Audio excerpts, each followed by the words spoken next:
On the 13th of September 2024, a 21-year-long journey reached its final destination. The culmination of a partnership that resulted in hundreds of laughs, emotional moments, and many power slides. 3 men decided to stop driving cars in front of cameras.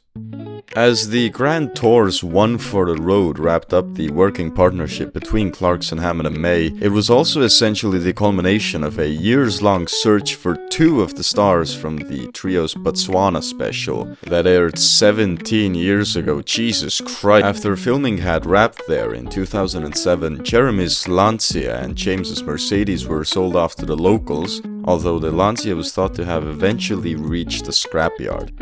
Not surprising, but thanks to some incredible research work done by the YouTuber Alaska to Africa, both cars were eventually found again around 2020. As it turned out, the Lancia had not been scrapped, even if it did look like it very much had been by that point. So thanks to these incredible discoveries, the cars could be featured for one last time in One for the Road. Oliver still belongs to the man known as Richard Hammond. But obviously these 3 cars make up just a small fraction of the amount of iconic cars featured across Top Gear and the Grand Tour. Over the years, these 2 shows must have featured hundreds, if not multiple hundreds, of different cars, each with their own little backstory and eventual fate. But let's get something straight. The things that they built and drove were not put into a vault to be safely stored forever. And they most certainly did not buy the cars that they tested. Most of the cars you see in, for example, power tests were just press cars swapped around between journalists, and they're not worth talking about. Except if you're the guy that bought this M3 without knowing that it was featured in Top Gear.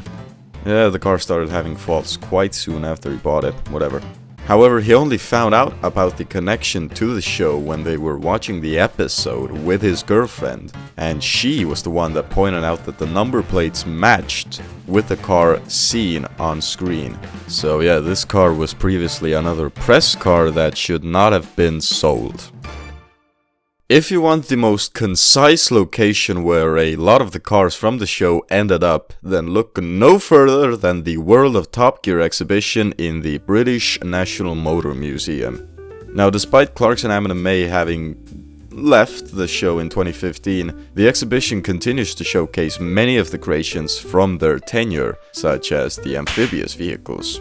But after 2015, a bigger emphasis has been placed on the hosts who replaced them and showcasing various cars from Series 23 and onwards, necessitating the removal of many older exhibits. If you wanted to see, for example, the diesel BMW race car, then you might as well book a one-way flight to Antarctica, because amongst all of that snow, you would have as much luck seeing that BMW there than you would anywhere else on Earth. This is because every car that is removed from the exhibition is scrapped by the BBC and gone forever. Before the exhibition was opened in 2009 though, the cars that were used in challenges and whatnot were taken to the so-called boneyard after filming, which was located right next to their Dunsfold test track. And for years the cars sat there and rotted away in secret until people actually started venturing down there, at which point the cars were removed around 2009. You also won't see any cars from the specials at the museum, because the cars that they drove abroad were not shipped back to the UK after filming ended. The cars from the specials were usually sold off to locals, a process that was technically even featured in the US special. Technically.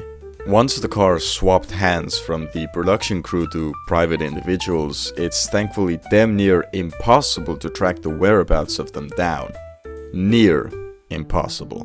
A BMW 528i, a Volvo 850R, and a Subaru Impreza were driven by the guys in the Africa special, with the BMW and Volvo having been tracked down and found in Ugandan junkyards.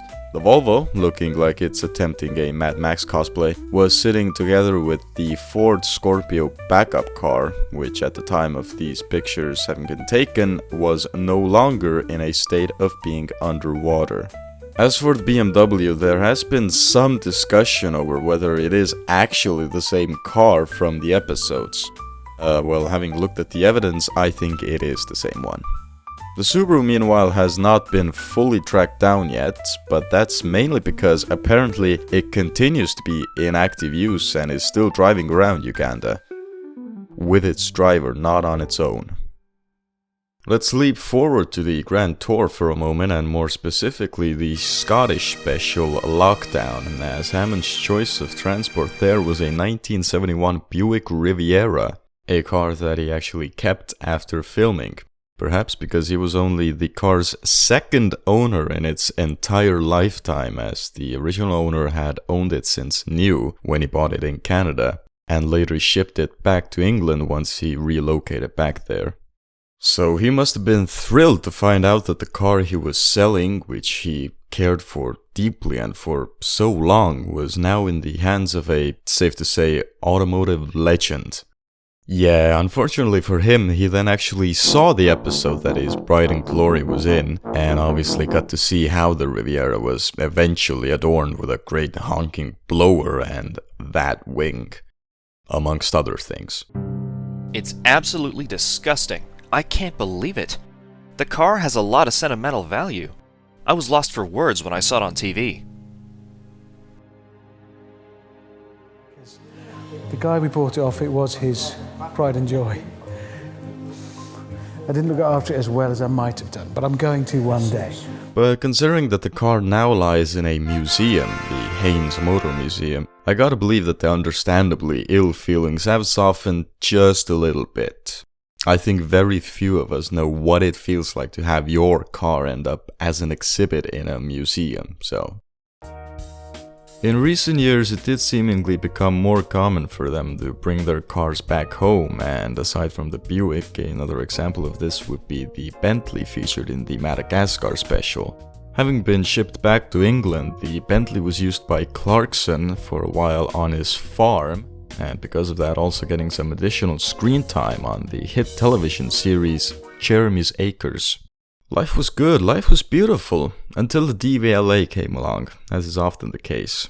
As it turned out, the Bentley that was supplied to the show was a pre-production car, and those have to be destroyed so as to not make it onto the market. And so the Bentley was destroyed.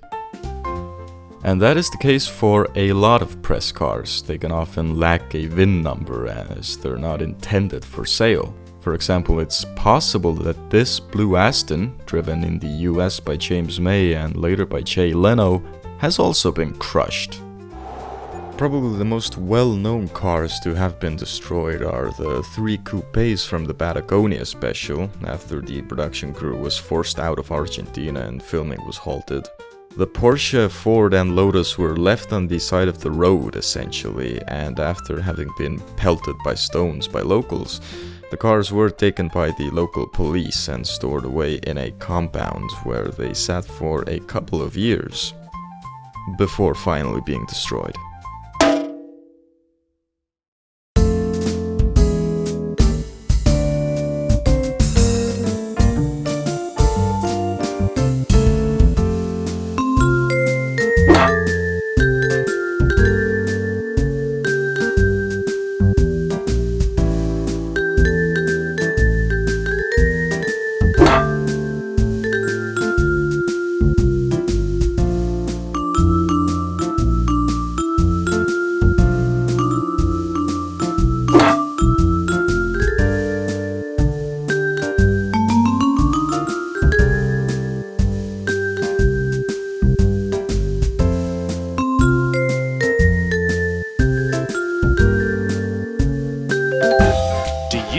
Want to be happy? Join the Corsicar membership program on YouTube today and receive exclusive content and the right to brag for decades to come. Tell your family, tell your friends, and join the Corsicar membership program on YouTube together to support your 57th favorite content creator. Just keep in mind, these cheap prices will last forever.